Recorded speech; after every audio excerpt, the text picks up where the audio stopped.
எங்க போயிட்டு வர? ஆஃபீஸ் விஷயமா ஒரு மீட்டிங் அட்டென்ட் பண்ணிட்டு வரோம். நீங்க என்ன விஷயமா வந்திருக்கீங்க? 6வது மாடியில் என் கிளையண்ட் இருக்கான், பார்த்துட்டு போலான்னு வந்தேன். என் வேலை சீக்கிரம் முடிஞ்சது. உன் வேலை முடிஞ்சதுன்னா அவனை பிக்கப் பண்ணிட்டு போலான்னு வந்தேன். போலாமா? அது அதுக்கு முன்னால ஒரு முக்கியமான விஷயம். ஆனந்தி ஃபோன் பண்ணியிருந்தா உன் சித்தி உடம்பு சரியில்லைன்னு. சித்திக்கு அதெல்லாம் நாங்க போற வழியில பேசிக்கிறோம். சித்திக்கு என்னாச்சு? சித்திக்கு ஒன்றும் இல்லை. உங்ககிட்ட கையெழுத்து வாங்கணுங்கிறதுக்காக உன் சித்தப்பா போடுற புது டிராமா. இது பாருங்க, உடம்பு விஷயத்துல அவங்க பொய்யெல்லாம் சொல்ல மாட்டாங்க. சரி, உடனே நீ அங்க போகணுமா? அவங்க பிளான் பண்ற மாதிரி நீ ரியாக்ட் பண்றிய சென்டிமெண்டல் ஃபூல். இதை பாரு, உன் சித்தி இன்னும் உயிரோட தான் இருக்காங்க, சாகல. காசு பணம் இருக்கிறவங்க எப்படியும் உயிரை காப்பாத்திப்பாங்க. அவங்கள பார்க்கணும்னு கெட்ட கோவம் வரும். வீட்டுக்கு போலாமா? எங்க போலாமா? போலாம். அப்ப கிளம்பு. இந்த ஃபைலை உள்ள வச்சிரு, நான் போயிட்டு வரேன். வரேன். தேவையில்லாத பேசுறது. போன் வந்துச்சான். என்ன மனுஷங்க இவங்கலாம்? இந்த கன்றவையெல்லாம் பார்க்கும்போதுதான் எதுக்கு கல்யாணம் பண்ணிக்கணும்னு தோணுது. வச்சுக்கோங்க. ஹலோ ஸ்ரீஜெயம், நான் ஆனந்தி பேசுறேன். உஷாவா? சொல்ல ஆனந்தி. அபியக்கா வந்தாச்சா இல்லையா? வந்தாள், சென்றாள். என்ன சொல்ற? புரியும்படி சொல்லு. ஆமாம்மா, அபி இங்க வந்திருந்தா. ஆனா அவளுக்கு முன்னாடி அவ எஜமான் இங்க வந்து உட்காந்துட்டாரு. எஜமானா? ஆமா, உன் அக்கா புருஷனை தான் சொல்றேன். அபி வந்த உடனே உங்க சித்தி உடம்பு சரியில்லைன்னு அவகிட்ட சொன்னேன். அபி தவிச்சு போயிட்டா. ஆனா அவ எஜமானுக்கு இறக்கம் வேணும்ல. அபி சித்திய பார்க்க போவே கூடாதுன்னு சொல்லி அவளை வலுக்கட்டாயமா இழுத்துட்டு போயிட்டாரு ஆனந்தி. மை காட், அக்கா மனசு ரொம்ப கஷ்டப்பட்டிருக்குமே. அபிக்கு இப்போ மனசுன்னு ஒண்ணு உயிரோடு இருக்கான்றதே எனக்கு சந்தேகமா இருக்கு. வேற வழியே இல்ல. உங்க சித்திய நீயும் உங்க அம்மாவும் நல்லா பத்திரமா பாத்துக்கோங்க. சரி உஷா, பாய். பாய்.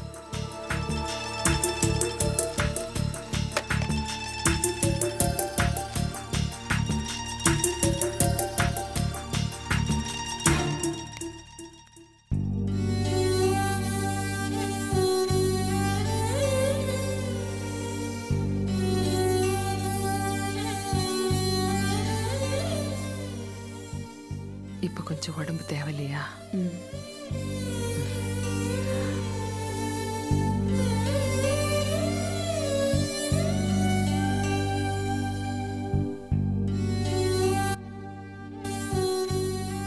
அக்கா, பழனிக்கார பிள்ளை ஒன்று இங்கே நர்ஸாக வேலை பார்க்குது. வரும்போது தான் பார்த்தேன். அதை போய் பார்த்துட்டு வந்துடுறேன். அக்கா கொத்தாசையாக இருக்கும்ல. போயிட்டு சீக்கிரம் வந்துட்டேன்.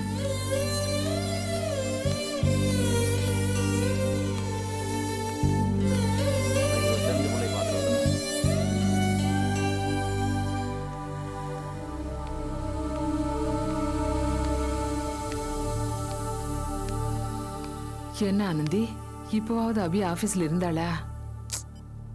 என்னடி, அபிகிட்ட பேசவே இல்லையா? இல்ல, உஷாட்ட தான் பேசினேன். அபிகா ஆபீஸ் வந்துட்டு வீட்டுக்கு போயாச்சு. அபி இங்க வரலையா? ஏன் உஷா அவகிட்ட தகவல் சொல்லலையாம்மா? என்னடி பதில் சொல்ல மாட்டேங்கிற?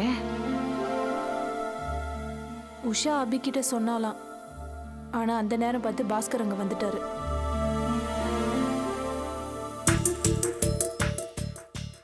சித்திக்கு உடம்பு சரியில்லைன்னு சொன்னப்போ கூட அவர் சட்டையே பண்ணலையாம். ஹாஸ்பிட்டலுக்குலாம் போக வேண்டாம், வா வீட்டுக்குன்னு அவர் கட்டாயப்படுத்தி அக்கா கூட்டிட்டு போயிட்டாராம். ஏன் அபி ஒன்னும் சொல்லலையா? அவ என்னமா சொல்ல முடியும்? அந்த வீட்ல அவ சொந்த விருப்பு வெறுப்புக்கே வாய் திறக்க முடியாது.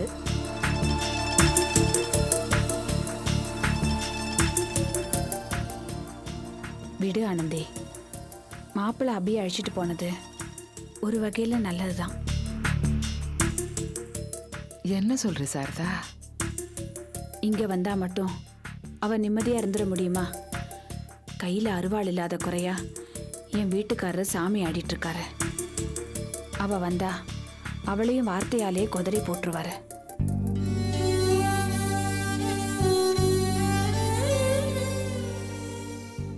இங்க வந்து அவ எதுக்கு கஷ்டப்பட்டுக்கிட்டு?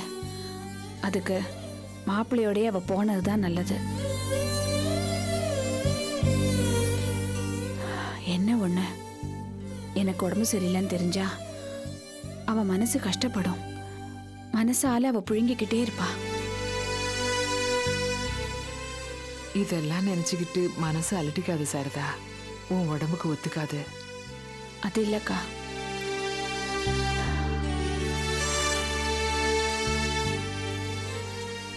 ஏங்கா நம்ம வீட்டு பிள்ளைங்களுக்கு மட்டும் ஏன் இத்தனை கஷ்டம் வருது?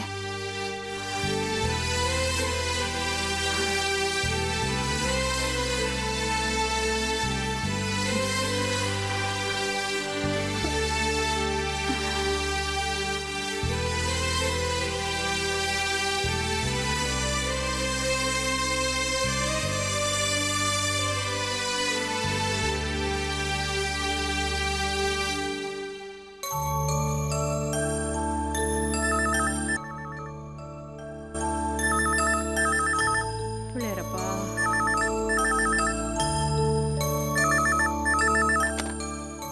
ஹலோ ராங் நம்பர், வெய்யா போனேன். அட என்னடா ரெண்டு பேரும் ஜோடி சேர்ந்து வரீங்க? நான் இவ ஆபீஸ்க்கு பிறந்தமா, ஓஹோ, அங்க போனது நல்லதா போச்சு. என்னடா சொல்ற? இவ சித்திக்கு உடம்பு சரியில்லைன்னு போன் வந்துச்சு. சித்தியா? சித்தினா அந்த சாரதாவாடா? ஆமாமா, அவளுக்கு உடம்பு சரியில்லைன்னா இவன் நேர ஆஸ்பத்திரிக்குள்ள ஓடுவா. வீட்டுக்கு வர எப்படி மனசு வந்துச்சு? நான் தான் வற்புறுத்தி கூட்டு வந்தேன். அதுக்கு ஒரு முக்கியமான காரணம் இருக்கு. காரணம்? அபி, நீ ஆபீஸ்ல இருந்து ரொம்ப டயர்டா வந்திருப்ப, போய் சேலையெல்லாம் மாத்து போ. டேய், வாடா உட்கார். ஏண்டா கிறுக்கு பயலே, உனக்கு மூளைகளை மழுங்கி போச்சா? என்னம்மா சொல்ற? உன் பொண்டாட்டியோட பராரி குடும்பத்திலேயே கொஞ்சம் வசதியானவ அந்த சித் மட்டும்தான். யார அனுசரிச்சு போகலனாலும் அவளை மட்டும் அனுசரிச்சு போகிறது தான் நல்லது. அவளை போய் ஆஸ்பத்திரியில பார்க்க விடாம தடுத்து கூட்டிட்டு வந்துட்டியே, நீ ஒரு விவரம் கெட்டவன். அம்மா, நான் எது செஞ்சாலும் அதுல ஒரு காரணம் இருக்கும். என்னடா காரணம்? மண்ணாங்கட்டி காரணம். இந்த மாதிரி உடம்பு முடியாம அவ கிடக்கிறப்போ நல்லா தாஜா பண்ணி வச்சுக்கிட்டா பின்னாடி உபயோகப்படும். எப்பவுமே உடனடியா யோசிக்காதடா, பின்னாடி என்ன பிரயோஜனம் இருக்கும்னு யோசிக்கணும். நம்ம வீட்ல ஒரு பொண்ணு இருக்கு, அதுக்கு 1000 செலவு இருக்கு. ஒரு பணக்கார சொந்தம் பல வழியிலயும் உதவியா இருக்கும், புரிஞ்சுதா? அம்மா, நான் எது செஞ்சாலும் அதுல ஒரு காரணம் இருக்கும். என்னடா காரணம் வச்சிருக்க? எனக்கு தெரியாத காரணம்? அம்மா, அன்னைக்கு அபியோட சித்தப்பா வந்து ஒரு இடத்துக்காக அபி கிட்ட கையெழுத்து கேட்டாரு, ஞாபகம் இருக்கா? ஆமா, அதுக்கு என்ன? அதுக்கு என்னவா, அந்த நிலத்தோட மதிப்பு என் யூகப்படி கிட்டத்தட்ட ஒரு 10-15 லட்சம் ரூபாய் வரும். இந்த நிலத்தை வித்தோன்னு வச்சுக்க, அபி பங்குன்னு பார்த்தா ஒரு 2 லட்சம் ரூபாய் வரும். நான் கணக்கு வச்சிருக்கேன். சரி, ஆமா, இப்ப எதுக்கு இத சொல்ற? என்னதான் அபியோட சித்தியும் சித்தப்பாவும் செஞ்சு கிழிச்சாலும் இந்த அளவுக்கு மொத்த பணம் நமக்கு வருமா? வராதுமா. அதனாலதான் இந்த மாதிரி சூழ்நிலையில அபி அங்க ஹாஸ்பிட்டலுக்கு போனா சித்தியும் சித்தப்பாவும் அவகிட்ட சென்டிமெண்டலா பேசி கையெழுத்து கேட்பாங்க. இந்த மரமண்டை சித்தி பெட்ல இருக்கிறத பார்த்து உருகி போய் கழுத்து போட்டு வந்துடும். நாமளே வழிய போய் வலையில விழக்கூடாதுன்னு தான் அபியை நான் இங்க கூட்டு வந்தேன். ஐயோ, என் கண்ணு, நிஜமாவே நீ விவரமானவன் தான்டா. அம்மா, இந்த அபி அவ குடும்பம் எல்லாம் குழப்பமான கேசுங்க. நம்ம காரியம் ஆகணும்னா அப்பப்போ இருக்கிற சூழ்நிலைக்கு ஏத்த மாதிரி சிந்திச்சு செயல்பட வேண்டியதா இருக்கு. ஏ ராசா. சோ அபியோட மூடுக்கு ஏத்த மாதிரி நான் ரியாக்ட் பண்ணிக்கிறேன். நீ புதுசா கற்பனை பண்ணி கன்ஃபியூஸ் பண்ணிக்காத, புரியுதா? ஐயோ, என் கண்ணே பற்றும் போல இருக்கடா. முதல்ல உனக்கு திஷ்டி சுத்தி போடணும். இரு இரு இரு.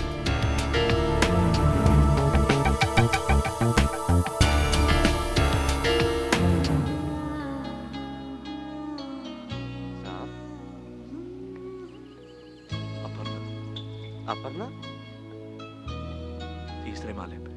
तीसरे माले पे ओह, नायर साहब का गेस्ट।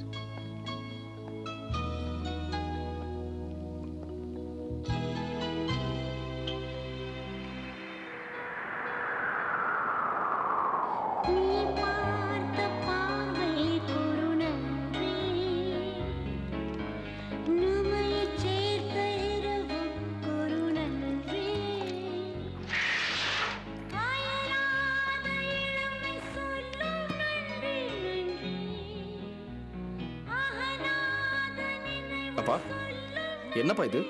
தண்ணிடா மவனே. அதுதான் வழக்கமா இருக்கேப்பா. இது என்னப்பா? பச்சை தண்ணிடா, மினரல் வாட்டர். ரொம்ப ஆச்சரியமா இருக்குப்பா. எங்கட போயிட்டு வர கார்த்தி? நான் எங்க போயிட்டு? ஐயோ, இது அதை விட ஆச்சரியமா இருக்கே.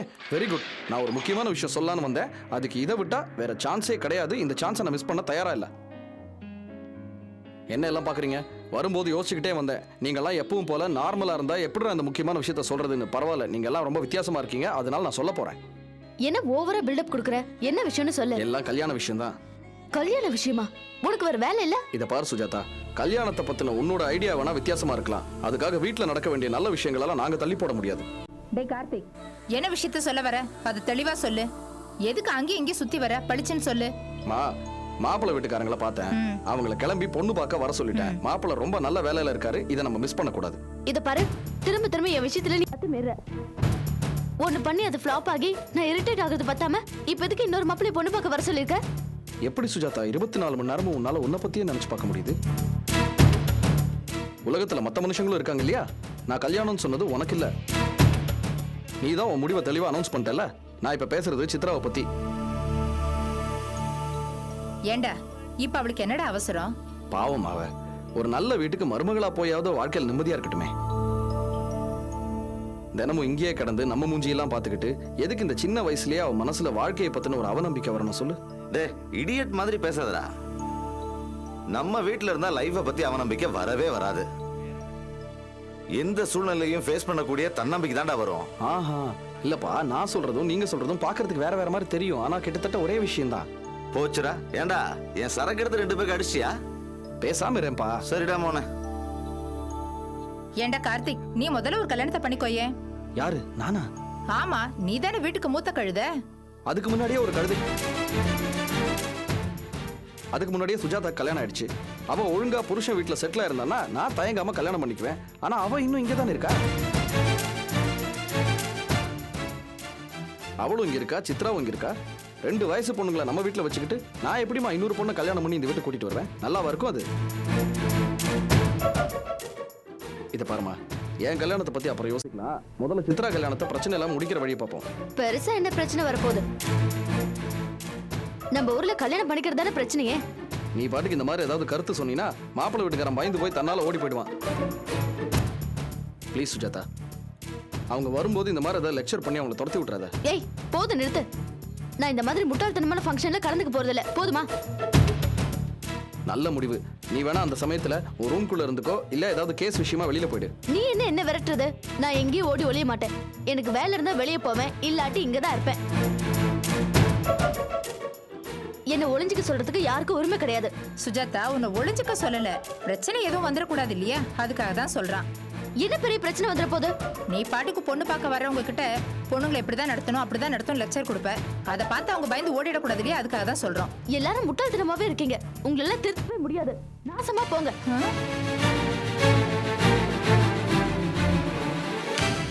பாத்தியாண்ணா, அக்கா என்ன வார்த்தை சொல்லிட்டு போறானே. சரி விடு, அவ சொல்றதெல்லாம் சீரியஸா எடுத்துக்காத, ஈஸியா எடுத்துக்க. இந்த மாதிரி வார்த்தையை எப்படி நான் ஈஸியா எடுத்துக்க முடியும்? என் மனசு எவ்வளவு கஷ்டப்படுது தெரியுமா? சித்ரா, சுஜாதா ரொம்ப பாவம். மூர்க்கத்தனமான சில எண்ணங்கள் அவன் மனசுல இருக்கு. வரட்டுத்தனமா சில விஷயங்களை நம்பிக்கிட்டு அதுதான் சரின்னு அவன் நினைச்சுக்கிட்டு இருக்கா. உனக்கு அவளை பத்தி தெரியாதா? நிலைமையை புரிஞ்சுக்கணுமே தவிர அதை நினைச்சு வருத்தப்படக்கூடாது சித்ரா. கார்த்திக், உனக்கு காஃபி போட்டு கொடுக்கட்டுமா? நீ எனக்கு வேண்டாமா, நீ டிவி பாரு. சித்ரா, நீ காஃபி போட்டு எடுத்துட்டு வா. சரிண்ணா.